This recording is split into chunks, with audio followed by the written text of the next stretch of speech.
आपण बघत आहात जनता न्यूज महाराष्ट्र, सर्वसामान्यांचा आवाज।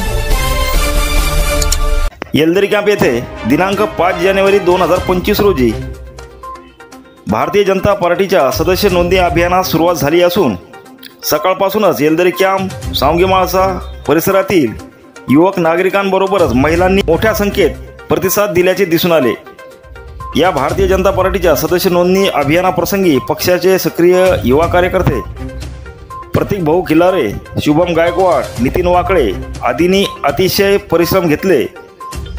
कृषी उत्पन्न बाजार समितीचे जिंतूरचे संचालक श्रीमान प्रमोद भाऊ चव्हाण, भारतीय जनता पार्टीचे मागासवर्गीय विभागाचे तालुका अध्यक्ष श्रीमान विजयकुमार वाकळे तसेच भाजपाचे तालुका सचिव श्रीमान दत्तराव नवले साहेब, श्री बंडूभाऊ गायकवाड आदींनी या भारतीय जनता पार्टीच्या सदस्य नोंदणी अभियानाप्रसंगी जास्तीत जास्त सहभाग नोंदवण्याचे आवाहन परिसरातील जनतेने केलेले आहे। जनता न्यूज महाराष्ट्रासाठी विशेष प्रतिनिधी जिंतूर।